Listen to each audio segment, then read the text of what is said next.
Hello, everyone. I'm about to show you something and I'm going to tell you a story about it. So you see this, it's all smudged and all smeared, and this is take two. So I started this video as sort of a tutorial to teach people a quick way to use stencils and stamps in order to bring a different medium into your planners. And I also wanted to showcase some of these fabulous Halloween stickers from Live Love Posh. However, there's a story here. So, welcome to my channel. I'm Rini, this is the Enchanted Planner, and today we are making a Halloween memories page. I've brought out my old stencils from my scrapbooking days, and they're fantastic, and I always forget how wonderful and versatile these things are.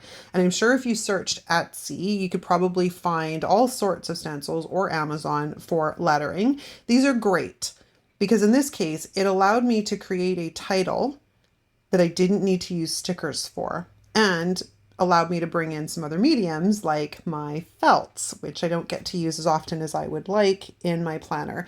So I'm just creating Halloween by using the stencil. It's a little bit difficult, of course, to see. Now, what happened here is on this version of it, I decided to start with the capital H and I didn't like the way it looked. So we're going back to my original look, which is the lowercase letters while we spell out the word Halloween.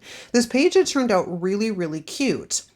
And I got to the end of it and I had used stamps to create memories and 2023 underneath the Halloween title. Now, what happened was, because I'm really rusty and I don't bring out my stamps nearly as often as I used to when I was scrapbooking and card making, I just grabbed my black distress ink. Distress inks don't dry very fast, and I had forgotten all about that. When I went to erase the pencil marks, everything smudged. Then I thought, okay, well, maybe we can salvage it and I will bring in my blending tools. Oh, that just made it 10 times worse. So we're just recreating the page as a take two because I really wanted to share this with you. But oh yeah, the first one, my heart sunk. Like, if you ever finish something and you're really proud of it and then something goes wrong, my heart sunk. It hit the floor. I was so upset. I'm like, how could I have forgotten? Because I've been thinking I should have brought out a solvent-based ink, like an alcohol-based ink, because it would have just evaporated. But I was not thinking. So this is take two. So as you notice now, I've brought out my Micron, and I love this pen for outlining. It is one of my tried and trues. I've been using it since my good old scrapbooking days. Comes in a variety of different tips. This one is the 3, I believe is what I pulled out, the 0.3. It's just enough to make it bold, but it's not such a thick line that it looks ridiculous. So we're just finishing up this lettering. Now, is where we're going to erase. This is good. We erase here no problem because the Micron, being an alcohol base, dries really, really quickly. Where things go wrong is when I start stamping. Oh, it was just a mess, just a mess. Even at the end of this video, I did not erase the pencil lines. I gave it good time to dry before I came in. So this is where you'll see I brought out one of my little tiny rulers and I've drawn a line so I have a good idea where to start the lettering. And I've opened up my black distress ink and here we go. So there's a couple of things that happen while I'm doing this. I think it's the letter E because I haven't used wooden stamps for a while and you can't very well see them, or maybe it was the M. There's a couple of the letters that it didn't fully hit the paper evenly, so they didn't stamp properly. The easy fix to this that I show you is by bringing the Micron pen in to just fill in the blanks. This is the one thing that's great because I'm using black ink. I can just use a black felt pen to fix the oopses. And where I had overlined or had an issue with my lining on the word Halloween, see, I just did that with the Micron pen. I brought in my white gel pen to cover up the little oops. There's little tricks of the trade. So I'm making the line for now. We're going to bring out the 2023 and put that in. And I accidentally touched it. And I'm like, oh gosh, did I just smudge it again? I don't even know. Like, I don't know. It was pure laziness. At this point on take two, what I should have done was gone upstairs and found one of my solvent-based inks because I haven't seen them for a while and they're probably in a box somewhere. But that doesn't even mean that they're good anymore either because they do dry out. The alcohol evaporates from them and some of these stamp pads are 20 years old, so that's going back a ways. We're just giving the stamps a quick clean with my scrubber and some solution.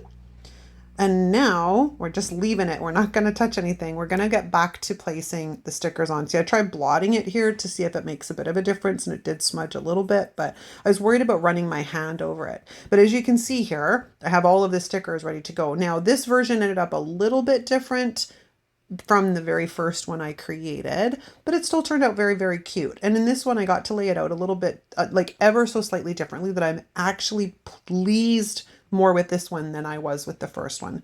So I'm just grabbing some boxes. Now, all of these stickers came out of the Chic Fall sticker book from Live Love Posh.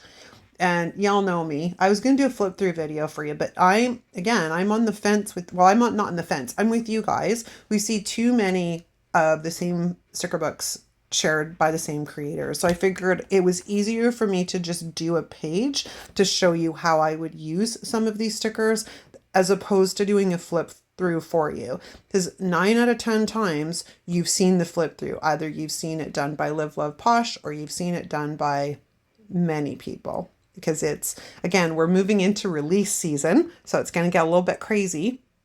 And I figured I would spare you guys that. Like, why torture you? Why torture you with that? You can find a flip through anywhere. Now, with the sticker book, I know everybody's probably more inclined to be like, ooh, let's use the fall themes. The immediate one grabbed my attention was the Halloween stuff. Couldn't leave it alone. I'm like, no, I absolutely have to use this Halloween stuff. It's so cute. And I would never have thought that I would have been one for the pastel colors for Halloween, but I fell in love with it last year and I really like it. Would I do my decor in my home or around my home in this? No, probably not. I'm still a let's do the haunted house kind of feel, but I really love the pastel look. So now I'm sort of carefully trying to remove the pencil line around it, but I decided not to push my luck. Now I brought out these big Oahu felt pens and we're going to color these in. So you can see from the first example that I did sort of a basic ombre blend to bring in both the purple and the orange that, you know, is most common within the stickers that I chose. And we're just going to color this in and do half the letters in the purple and half of them in the orange, and then overlap it where those two connect. It didn't turn out as well as I wanted it to, because these pens are they're not quite as good as, say, if I was using some Copic markers or Copic markers or some Zig markers. Zig markers, the brush tips blend really well. These ones, they blended, but not as well as other pens I've worked with. But that set of felts gives a massive amount of color variety, and it was really inexpensive on Amazon, so it's a win. And I use them quite a bit actually for coloring and things like this, but it was nice to bust out the pens because I haven't used them for a while.